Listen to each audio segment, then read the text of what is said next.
नमस्कार। आज का पाठ है कक्षा 8 के लिए, जो कि दुर्वा भाग 3 से लिया गया है। दुर्वा भाग 3 का 11वां पाठ है। पाठ का शीर्षक है हिंदी ने जिनकी ज़िंदगी बदल दी, मारिया नेजेशी। और इस पाठ के लेखक हैं जयप्रकाश पांडे जी। यह एक भेंट वार्ता है। दिल्ली की सर्द जाड़ों की आम सुबह थी, जब जनपद स्थित हंगेरियन सूचना एवं सांस्कृतिक केंद्र की जनसंपर्क अधिकारी हरलीन अहलूवालिया का फ़ोन आया। तो हरलीन अहलूवालिया जनसंपर्क अधिकारी थी, उनका फ़ोन लेखक को आया। हरलीन ने उन्हें बताया कि हंगरी की एक अंग्रेज हिंदी महिला विद्वान से उसको मिलवाना चाहती थी, जिन्हें हिंदी में किए गए उनके कामों के लिए दुनिया भर में पहचान मिली थी। उन्हें राष्ट्रपति अब्दुल कलाम ने भी सम्मानित किया था।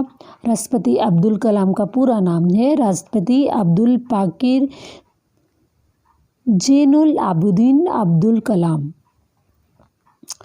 वो एक बहुत ही विदुषी थी, विदुषी यानी कि पढ़ी लिखी महिला थी। वह विदुषी तब थोड़े दिनों के लिए भारत में थी और उसी शाम उन्हें दिल्ली से बाहर जाना था। तो सुबह 10 बजे का समय मुलाकात के लिए तय किया गया। भले ही वह महिला हिंदी के चलते जानी पहचानी जा रही थी, लेकिन वो अंग्रेज महिला ही थी। उनसे पूछे जाने वाले सवालों की फहरिस्त तैयार करते वक्त हिंदी के साथ साथ अंग्रेजी का भी ध्यान रखा गया। क्या पता कि कब संवाद के लिए इसकी ज़रूरत आ पड़े। तो भले ही वो हिंदी जानती थी, हिंदी में उनको सम्मान मिले थे, लेकिन वो एक अंग्रेज़ महिला थी। तो उस समय उनसे जो सवाल पूछे जा रहे थे, उसकी जो लिस्ट बनाई जा रही थी, वह ये सोचकर बनाई जा रही थी कि हो सकता है कि यदि हिंदी में कोई बात उनको समझ ना आए तो अंग्रेजी में उनसे सवाल पूछे जाएं। लेकिन आश्चर्य की बात थी, अंग्रेजी के सवालों की ज़रूरत नहीं पड़ी। सुबह 10 बजे जब अपने फोटोग्राफर के साथ मैं हंगेरियन सूचना केंद्र पहुंचा, तो हरलीन अपने कार्यालय के कामों में व्यस्त थी और उनको स्वागत कक्ष में बैठने के लिए कहा गया लेखक को। तो वहां बैठकर वो अभी गर्मा गर्म कॉफ़ी की चुस्कियाँ ले ही रहे थे। तो उसी समय वहाँ पर एक अंग्रेज महिला आ गई। उन्होंने अभिवादन किया, हाथ जोड़कर नमस्ते की, फिर क्षमा याचना मांगी कि दिल्ली में जो इतना जाम लगा है, व्यस्त यातायात के चलते वो समय पर नहीं पहुंच सकी। हरलीन के आने के चंद मिनट के बाद हम लोग बातचीत में इतने मशगूल हो गए, बातचीत में इतने खो गए कि औपचारिक परिचय की ज़रूरत ही नहीं पड़ी। और वो भद्र महिला कौन थी जो अभी आई थी और उनसे बातचीत करने लग गई थी? वो थी डॉक्टर मारिया नेजेशी। उनका जन्म अप्रैल 1953 में हंगरी के बुडापेस्ट में हुआ। नेजेशी ने संस्कृत, लैटिन, प्राचीन यूनानी और भारत विज्ञान जैसे विषयों में एमए किया। एमए कर संस्कृत व हिंदी में डायरेक्टरेट की उपाधि हासिल की। यूरोप हिंदी समिति के उपाध्यक्ष और इयोतवोस लॉरेन यूनिवर्सिटी में हिंदी के विभाग अध्यक्ष के तौर पर अकादमिक गतिविधियों से जुड़ी नेजेशी ने 3 दर्जन से भी अधिक किताबों का हिंदी से हंगेरियन व हंगेरियन से हिंदी में अनुवाद किया। तो यहाँ पर फिर लेखक बताते हैं कि हमारी बातचीत के बीच छठे विश्व हिंदी सम्मेलन व जॉर्ज ग्रियर्सन सम्मान से सम्मानित नेजेशी को भारत, यहाँ की भाषा, यहाँ के लोग, यहाँ के शहर, यहाँ की फिल्में, यहाँ का साहित्य, यहाँ की राजनीति, यहाँ की संस्कृति, ये सब बहुत अच्छा लगता था। उनका खुद का बचपन कैसा था, उनका हिंदी से जुड़ाव कैसा हुआ, जैसे तमाम सवालों से होकर उन्हें गुजरना पड़ा और सभी के जवाब उन्होंने बहुत ही बिंदास अंदाज में दिए। बहुत ही अच्छे तरीके से उन्होंने इन सब सवालों के जवाब दिए। लेकिन नेजेशी ने बातचीत की शुरुआत शिकायतों से की। उनका कहना था कि भारत बहुत बड़ा देश है, यहाँ की परंपरा बहुत समृद्ध है, पर यहाँ की फिल्म वाले इतनी छोटी छोटी बातों पर झूठ बोलते ही नहीं, बल्कि झूठ दिखाते भी हैं और यह देखकर उन्हें दुख होता है। फिर वो एक फ़िल्म का उदाहरण देते हुए कहते हैं कि हम दिल दे चुके सनम, इस फिल्म में पूरी शूटिंग जो है वो हंगरी में हुई, उनके शहर बुडापेस्ट में हुई, पर फिल्म में उसे इटली शहर बता दिया गया। तो यह झूठ बोलने की क्या ज़रूरत थी। तो वो कहती हैं कि यह उस धरती के साथ नाइंसाफ़ी है जिसकी सुंदरता को अपने कैमरे में कैद करते हैं फिल्म वाले और दूसरी जगह का नाम लेकर बता देते हैं। नजीशी की शिकायत का किसी के पास कोई जवाब देते नहीं बना, लिहाजा यह कहकर कि हम आपकी बात हम दिल दे चुके सनम देखने वाले सभी दर्शकों के पास न भी पहुंचा पाएँ तो अपने पाठकों तक ज़रूर पहुंचा देंगे ताकि उन्हें सच्चाई का पता चल जाए और क्षमा मांग ली। उसके बाद हिंदी से उनके जुड़ाव के बारे में लेखक ने जानना चाहा तो वह जैसे अपने बचपन में लौट गई। हंगरी में संयुक्त परिवार की सोच नहीं है क्योंकि वहाँ पर तो पति पत्नी और बच्चे, परिवार यहीं तक सीमित हैं।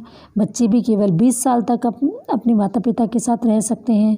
कुल मिलाकर एक इकाई का छोटा सा परिवार होता है। तकरीबन 30 साल पहले वो बताती हैं कि उनके माता पिता का तलाक हो गया था, दोनों ने दूसरा विवाह कर लिया था। आज जिस समय ये बात चल रही थी उस समय उनकी उम्र 81 साल है, पर वह अकेले रहते हैं। वह बताती है कि उनकी मौसी 86 साल की हैं, वह भी अकेली हैं। वे दोनों इस उम्र में भी अपना काम स्वयं करते हैं। वो कहती हैं कि उन्होंने शादी नहीं की, काम व शादी में एक को चुनना था। बच्चे, पति व परिवार के साथ वह नहीं कर पाती जो वह आज कर रही हैं। वो कहती हैं कि उन्होंने हिंदी के लिए अपना जीवन समर्पित कर दिया। दरअसल मेरी ज़िंदगी के शुरुआती 20 साल बहुत छोटी सी जगह पर बीते। फिर वह अपने बचपन के बारे में बताती हैं कि 20 साल उनकी छोटी सी जगह में बीते।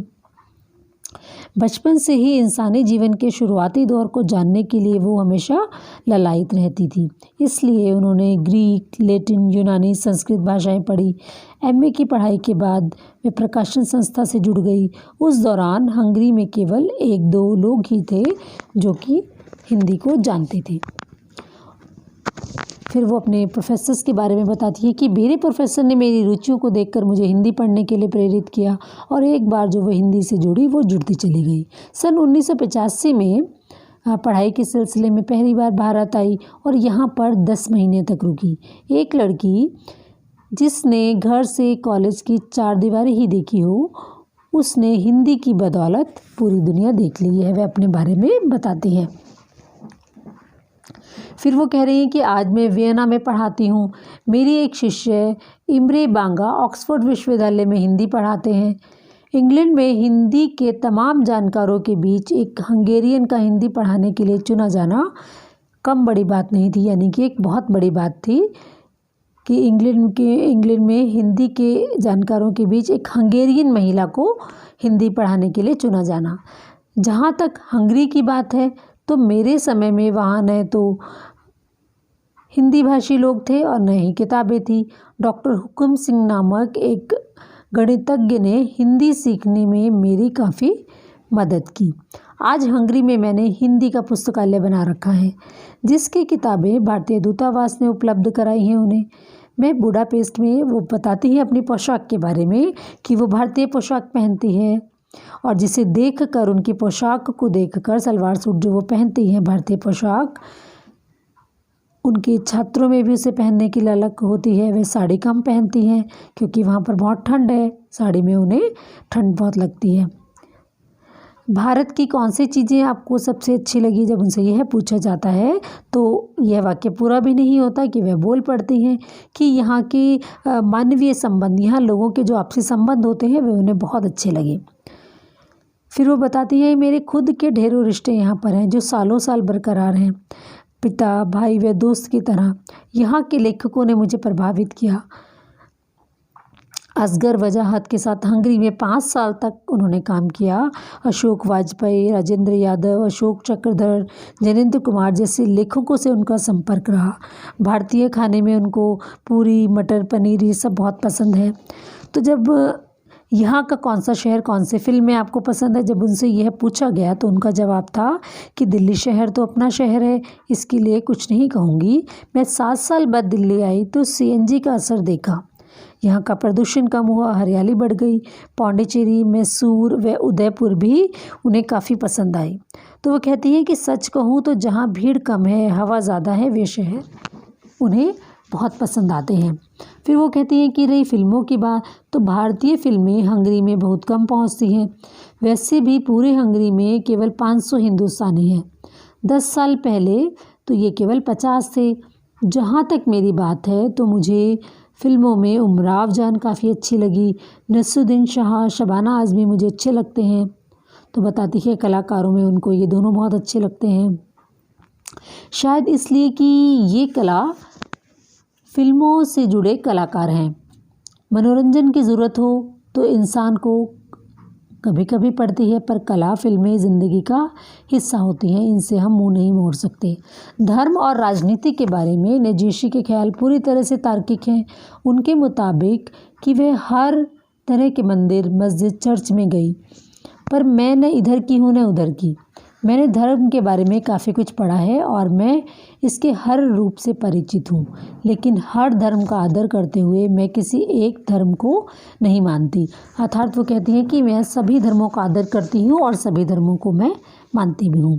रही राजनीति, तो चूँकि मैं समाचार पत्र, पत्रिकाएँ पढ़ती हूँ, चैनल, खबरों वाले चैनल देखती हूँ, इसलिए इसके बारे में मुझे बहुत समझ है, थोड़ी बहुत समझ उन्हें है।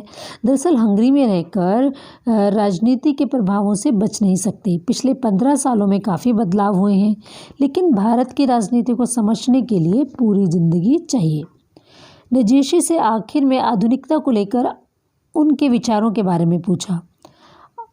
अचरज है कि उन्होंने आधुनिकता में असहजता दिखाई। उनका कहना था बहुराष्ट्रीय कंपनियों का प्रभाव इतना अधिक बढ़ गया है कि जगह की, सामान की खासियत और विविधता खत्म हो गई है। हर जगह फास्ट फूड, एक जैसे साबुन, एक जैसा पेय पदार्थ, एक जैसे शैम्पू। वो कहती है यह क्या है? यह ठीक है कि भूमंडलीकरण ने हमें जोड़ा है, हम एक दूसरे से जुड़े हैं, हमने एक दूसरे को समझा है, पर लोग यह क्यों नहीं समझते कि पूरी धरती हमारी है। अगर हम इसे ख़राब करेंगे तो इसका नतीजा सबको भुगतना पड़ेगा। कैटरीना, सुनामी, विल्मा, भूकंप और भी न जाने कितनी तरह की मुसीबतें यहाँ पर आई हैं। तो वो कहती हैं, मैं एक अनुभव से अपनी बात ख़त्म करना चाहूँगी कि एक बार मैं सूरी नाम के घनघोर जंगलों की तरफ गई, जहाँ से नदी मार्ग के अलावा गुजरने का कोई दूसरा रास्ता नहीं था। उन्होंने नाव पकड़ी और अंदर तक गए, यानी उस इलाके तक गए जहाँ आबादी नहीं थी, बस्तियाँ, कल कारखाने नहीं थे, उद्योग धंधे नहीं थे। वहाँ भी उन्होंने प्लास्टिक से बनी एक बोतल पानी में तैरते हुए देखी। तो वो कहती है कि मैंने सुना है कि समुद्र में कहीं एक प्लास्टिक का द्वीप बन गया है, जो जल्द ही महाद्वीप बन जाएगा। हमें सोचना होगा कि इन चीज़ों का पर्यावरण पर क्या असर होगा। हम ऐसी दुनिया में जिएंगे कैसे? क्या ऐसे विश्व की कल्पना की थी हम सब ने? क्या यही विश्व हमें मिलेगा? तो वो अपने पर्यावरण को लेकर भी बहुत चिंतित हैं कि प्लास्टिक की चीज़ों को हमें इतना प्रयोग नहीं करना चाहिए। दूर महाद्वीप में भी प्लास्टिक की बोतलें अब देखने के लिए मिल जाती हैं।